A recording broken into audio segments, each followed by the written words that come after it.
பார்க்கலாம். வறுத்த பூண்டு, மிளகு, நீங்க பாத்தீங்க நான் அம்மா கருப்புல ஊத்தி பண்றேன். ஒரு விஷயம் உங்களுக்கு சொல்லணும். 34 ரூபாய். நான் எந்த பிராண்டுன்னு மென்ஷன் பண்ணல. நீங்க எந்த பிராண்ட் வேணா நீங்க செக் பண்ணி பாருங்க. அது 600 ரூபாய். நம்ம செஞ்சது எவ்வளவு? வெறும் 300 ரூபாய் தான்.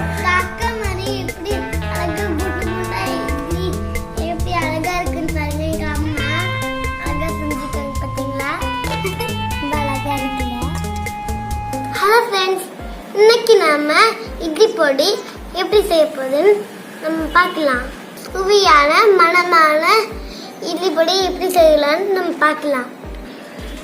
நம்ம இட்லி பொடிக்கான தேவையான பொருட்கள்: கருவேப்பிலை, மிளகாய் பொடி, எள்ளு, வறுத்த பூண்டு.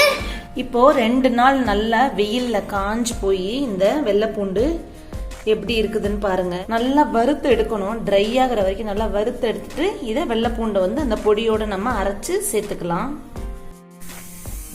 அந்த பூண்டுல லைட்டா மேலாப்ல ஒரு அப்படி தெளிச்சாப்ல ஒரு 2 to 3 ml அளவுக்கு நம்ம அந்த நல்லெண்ணெயை சேர்த்துட்டு இந்த மாதிரி பாருங்க. லைட்டா தான், எண்ணெய் சுத்தமா படக்கூடாது. அதுல லைட்டா மேலாப்ல தெளிச்சாப்ல நல்லெண்ணெய் விட்டு இந்த மாதிரி நம்ம சிம்லே வச்சு இதை வறுத்தோம்னா நல்லா மொறுன்னு இந்த மாதிரி காஞ்சு வந்துடும். இங்க பாருங்க, இந்த மாதிரி காஞ்சு வந்ததுக்கு அப்புறம் எண்ணெயில பொரிச்சு எடுக்கலாம் அப்படின்னு நீங்க நினைப்பீங்க. ஆனா எண்ணெயில பொரிச்சு எடுக்கக்கூடாது. எடுத்தோன்னா அந்த எண்ணெய் பிசுக்கு இருந்துட்டு என்ன பண்ணணும்னா, நம்ம பொடி அரைக்கும் போது ஃபுல்லா எல்லா பொடியும் போய் அதுல திரண்டுட்டு இருக்கும். எண்ணெய் பொடி உதிரியா வராது. அதனால நம்ம சிம்லே வச்சு லைட்டா எண்ணெய் மேலாப்புல தெளிச்சு விட்டு இந்த மாதிரி சிம்லே வச்சு நம்ம இந்த வெள்ளைப்பூண்டை வதக்கணும். மிளகு, கடலைப்பருப்பு, முக்கியமா 1 கிலோ உளுந்து,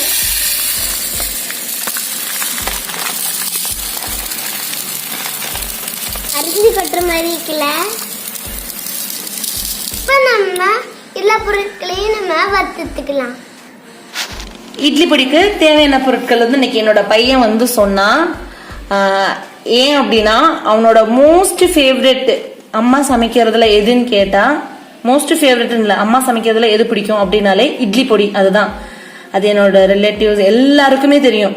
இட்லி பொடி அப்படின்னா மட்டும் அவன் அவ்வளோ ஒரு விருப்பப்படுவான். தோசை, இட்லி, சப்பாத்தி, பூரி, சாதம் எல்லாத்துக்குமே அவனுக்கு இட்லி பொடி அப்படின்றது இருக்கணும். அதுவும் அம்மா செஞ்ச இட்லி பொடி மட்டும்தான் பிடிக்கும். வேற யாரு செஞ்சாலும் பிடிக்காது. கடையில வாங்குறது சுத்தமா அவனுக்கு பிடிக்காது. ஸோ உங்க வீட்டில் உள்ள குழந்தைங்களுக்கும் ஹெல்த்தியா நீங்க இந்த இட்லி பொடியை செஞ்சு கொடுக்கறதுக்கு வாங்க, நம்ம பார்க்கலாம் எப்படின்ட்டு. நான் இன்னைக்கு 1 கிலோ வெள்ளை உளுந்து எடுத்திருக்கேன். முதல்ல இந்த பொருட்கள் எல்லாம் நம்ம வறுத்துக்கலாம். நல்லா கொஞ்சம் பொன்னிறமா வர வறுத்துக்கலாம். உளுந்து நீங்க வாங்கிட்டு நல்லா ஒரு தடவை தண்ணியில அலசி வெயில்ல ஃபுல்லா ட்ரை பண்ண வச்சு அதுக்கப்புறம் வறுக்க எடுத்துக்கோங்க. அப்படி பண்ண இன்னுமே நல்லது நம்மளுக்கு. இப்ப பாருங்க, அழகா நம்மளுக்கு இந்த பொன்னிறமா வந்துருச்சு. இதுக்கு மேல நம்ம இதை இது பண்ணக்கூடாது, வறுத்து எடுக்க கூடாது. அதோட அந்த ஸ்மெல் எல்லாமே போயிடும். ஸோ நம்ம இந்த வாசத்தோடு எடுத்தாதான் நம்மளுக்கு நல்லா இருக்கும். நல்லா இதை இப்போ ஆற வச்சுக்கணும் ஒரு பாத்திரத்துல கொட்டி. நெக்ஸ்ட் நம்ம கடலைப்பருப்பு வறுத்துக்கலாம். அடுத்து 1/4 கிலோ அளவுக்கு நம்ம இப்ப கடலைப்பருப்பு போட்டு வறுத்தெடுத்துக்கலாம். கடலைப்பருப்பு அதே மாதிரி நல்லா ஒரு பொன்னிறமா வர வரைக்கும், பொன்னிறம்னா கொஞ்சம் அங்கங்க கருப்பு கலர்ல ஆகும், அந்த அளவுக்கு வர வரைக்கும் வச்சு நம்ம இப்ப வறுத்து எடுத்துக்கலாம். உளுந்து நான் எப்பவுமே அதிகமா எடுத்துக்குவேன். ஏன்னா அது குழந்தைங்களுக்கு ரொம்ப நல்லது. கடலைப்பருப்பு நம்ம அதிகமாக போட்டு கடலைப்பருப்பு பொடி பண்ணுறப்போ வயிறு கொஞ்சம் அப்படியே மந்தமாக இருக்க மாதிரி கூட தோணலாம். ஸோ உளுந்து பொடி எப்போவுமே நல்லது. இப்போ கடலைப்பருப்பு நல்லா வறுத்தாச்சு. இதை இப்போ ஒரு பாத்திரத்துக்கு மாற்றிக்கலாம். நெக்ஸ்ட் நம்ம இப்போ இந்த மிளகாயை போட்டுக்கலாம். காம்பு எல்லாமே நம்ம எடுத்துருக்கணும் மிளகாயில். இது நான் காஷ்மீரி சில்லி எடுத்துருக்கிறேன். ஏன்னா கலர் நல்லா ரெட் கலர் கொடுக்கும் அப்படின்றதுக்காக நான் இப்போ காஷ்மீரி சில்லி எடுத்துருக்கிறேன். ஒரு 50 கிராம் அளவு நான் காஷ்மீரி சில்லி எடுத்துருக்கிறேன். இதையுமே நல்லா வறுத்து எடுத்துக்கலாம். நீங்கள் வறுத்த பொருட்கள் ஒன்றுனையுமே இந்த மாதிரி தனித்தனியாக தான் கொட்டி வச்சுக்கணும். மிளகாய் சூப்பராக அங்கே பாருங்கள் இந்த மாதிரி வறுத்து எடுத்தாச்சு. நெக்ஸ்ட் நம்ம இந்த 50 கிராம் கருமிளகு, நீங்க வெள்ளை மிளகு சேர்க்கறா இருந்தாலும் சேர்த்துக்கலாம். நான் கருப்பு மிளகு வந்து ஒரு 50 கிராம் அளவு எடுத்துருக்கிறேன். நான் இதையுமே வறுத்து எடுத்துக்கலாம். திரும்ப சொல்றேன், எல்லா பொருட்களையுமே தனித்தனியா தான் நம்ம அரைச்சு எடுத்து மொத்தமா மிக்ஸ் பண்ணணும். இப்ப மிளகு பாத்தீங்கன்னா ஆஃப் பண்ணிட்டு நம்ம வச்சாலே போதும். மிளகு அதிலே வந்து நல்லா சூடாயிடும், அந்த கல்லு சூட்லேயே. இங்க பாருங்க, எல்லாம் ஆஃப் பண்ணிட்டேன். நான் ஆல்ரெடி நிறைய வறுத்து எடுத்தனால ஆஃப் பண்ணிட்டு வச்சாலே போதும். மிளகு எள்ளு வந்து நம்ம இப்போ வறுக்க போறோம்.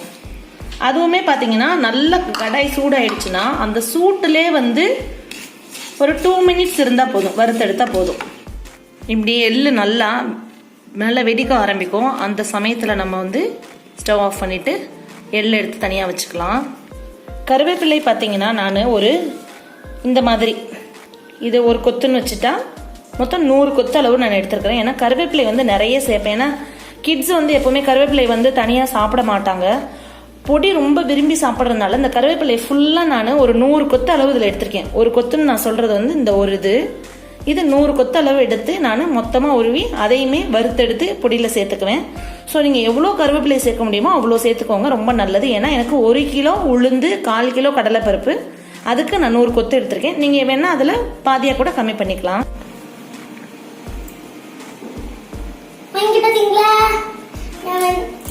அம்மா கருவேப்பிலை ஊற்றி ஹெல்ப் பண்றேன்.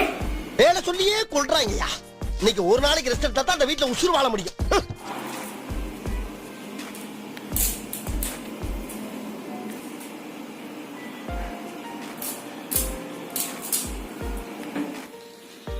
இப்போ இதில் நம்ம இந்த ஃபைனலாக கருவேப்பிலையை சேர்த்துக்கலாம். இந்த கருவேப்பிலை எல்லாத்தையுமே நம்ம சேர்த்துக்கலாம். அதில் கருவேப்பிலையை சேர்த்து நம்ம சிம்மில் வச்சு தான் அதை வந்து வதக்கணும். கொஞ்சம் நல்லா முறுமுறுன்னு வர்ற சமயத்தில் நல்லா ஸ்டவ் ஆஃப் பண்ணிட்டு நல்லா இந்த பாத்திரம் சூடாக இருக்கும், அதனால் அதிலே வந்து நல்லா முறுமுறுன்னு வர வரைக்கும் நல்லா வறுக்கணும்.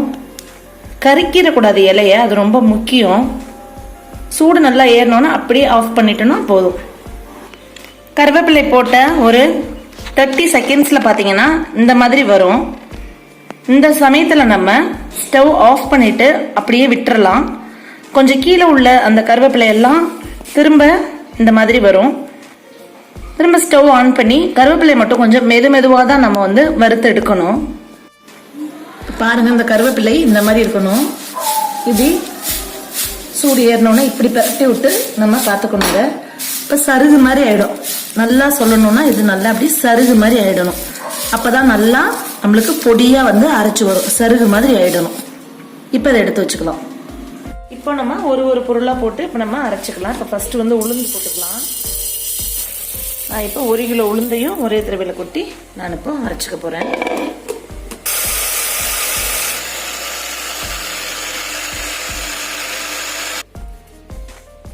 இப்போ நல்லா அரைச்சு வந்துருச்சு. இதில் கொட்டிக்கலாம். நெக்ஸ்ட் வந்து நம்ம கடலைப்பருப்பு கொட்டி அரைச்சிக்கலாம். இப்படி ஒரு பொருளா கொட்டி தனித்தனியா உள்ள எல்லாத்தையும் அரைச்சு இதெல்லாம் போட்டு நம்ம இப்போ மிக்ஸ் பண்ண போறோம். கடலை மாவு உளுந்து ரெண்டையுமே இதில் கொட்டிட்டேன்.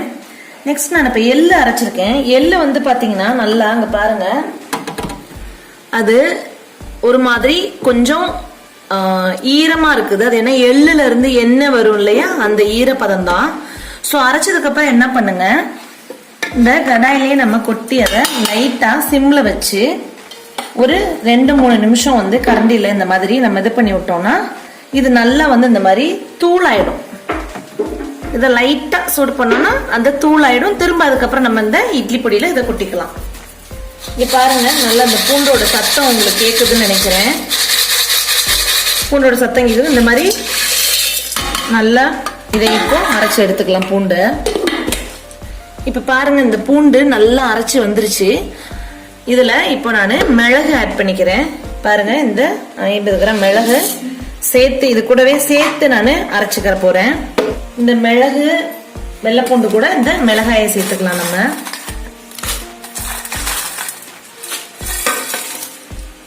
இப்போ 3 பொருட்களுமே நம்மளுக்கு அரைச்சு வந்தாச்சு. மிளகு, அந்த பூண்டு. இப்போ இதை நம்ம இந்த பொடி கூட நம்ம சேர்த்துக்கலாம். இப்போ இதில் நல்லா சேர்த்துக்கலாம்.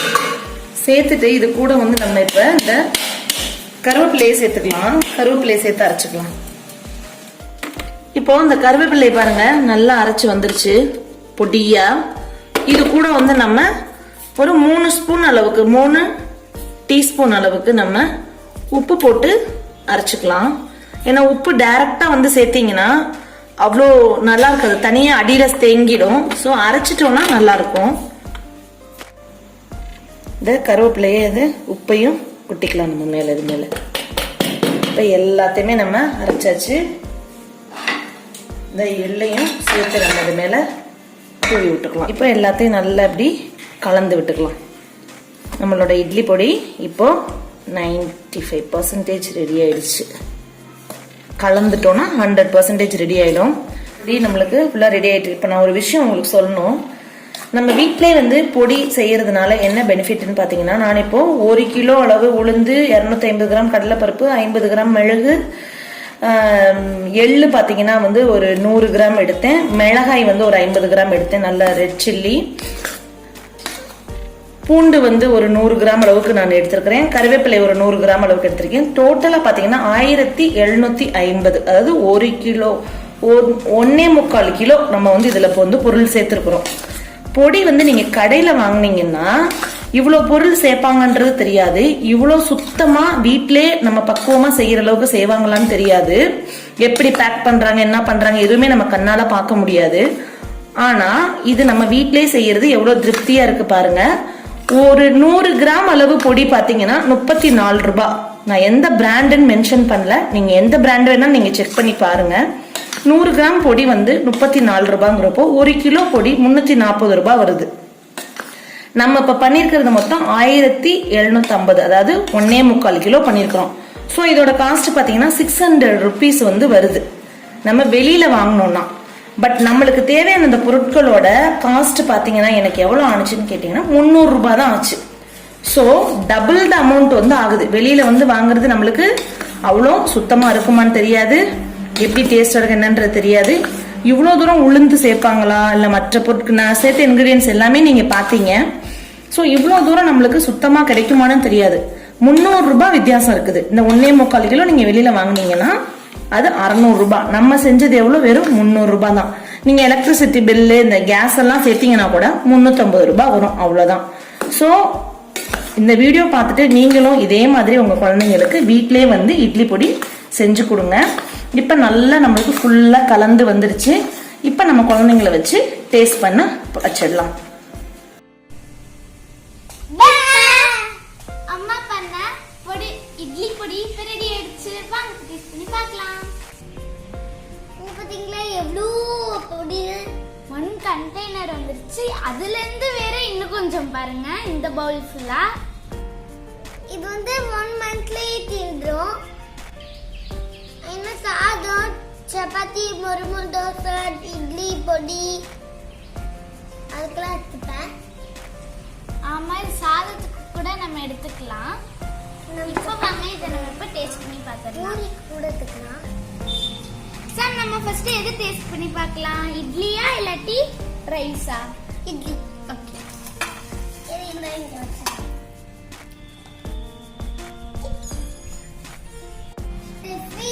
எனக்கு வந்து பொடியை ஃபர்ஸ்ட் எனக்கு வந்து தொட்டுட்டா. இந்த அக்கா மாதிரி எப்படி அழகா குண்டு குண்டா இட்லி எப்படி அழகா இருக்குன்னு பாருங்க. எங்க அம்மா அழகா செஞ்சுக்காங்க பாத்தீங்களா? ரொம்ப அழகா இருக்குல்ல?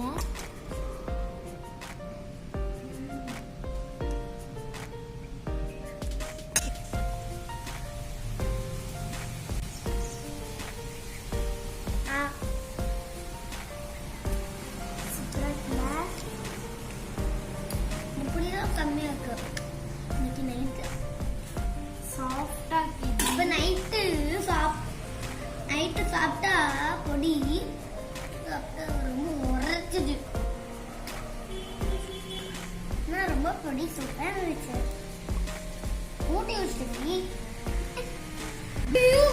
ஊத்துது பொடி. 4 வச்சா நான் ரொம்ப சாப்பிடுவேன். பொடி 1 வச்சா 1 தான். பொடி இருந்தா 4 இட்லி, இல்லாட்டி 1 இட்லி இருந்தா 1 பொடி, இல்லாட்டி பொடி இல்லாட்டி 1 இட்லி. இப்ப நம்ம ரைஸ் கூட நம்ம இந்த பொடியை போட்டு நம்ம இப்ப டேஸ்ட் பண்ணி பார்க்கலாம். பொடி போட்டு நெய் போட்டு டேஸ்ட் பண்ணி பார்த்துடலாம். அம்மா செஞ்ச நெய் எனக்கு ரொம்ப பிடிக்கும். அம்மா செஞ்ச நெய் எனக்கு ரொம்ப பிடிக்கும்.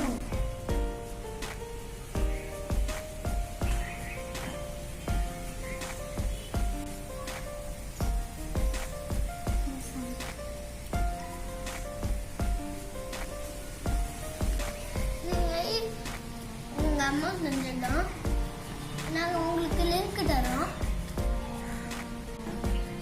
அதில் போய் நீங்கள் பார்த்து நீங்கள் நெய்யை போய் வீட்டில் செஞ்சுக்கோங்க. ஆமாம் சரி. எனக்கு கருவேப்பிலை எந்த குழம்புல போட்டாலும் எனக்கு சுத்தமாக பிடிக்காது. ஆனால் அம்மா பொடியில் போட்ட மட்டும் நல்லா சாப்பிட்டுட்டே இருக்கேன்னா எனக்கே தெரியாம எவ்வளோ கருவேப்பிலை சேர்த்தாங்க. 100 குத்து சேர்த்தாங்க கருவேப்பிலை. ஸ்டெஃபி நீ பேசிட்டே கம்மியா கூட்டி இந்தா.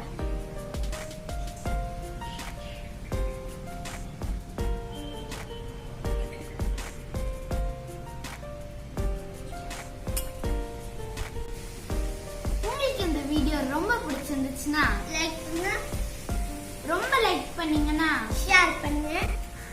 ரொம்ப ஷேர் பண்ணீங்கன்னா சப்ஸ்கிரைப் பண்ணுங்க. ரொம்ப சப்ஸ்கிரைப் பண்ணீங்கன்னா கமெண்ட் பண்ணுங்க. நெக்ஸ்ட் வீடியோல புது டிஷ்ஷோட நாங்க உங்களை மீட் பண்றோம். வீட்டு சமையல் சாப்பிட்டா நீ சொல்லாம சொல்ல வீட்டு சமையல் கூப்பிட்டு 8 மணிக்கு டாடா.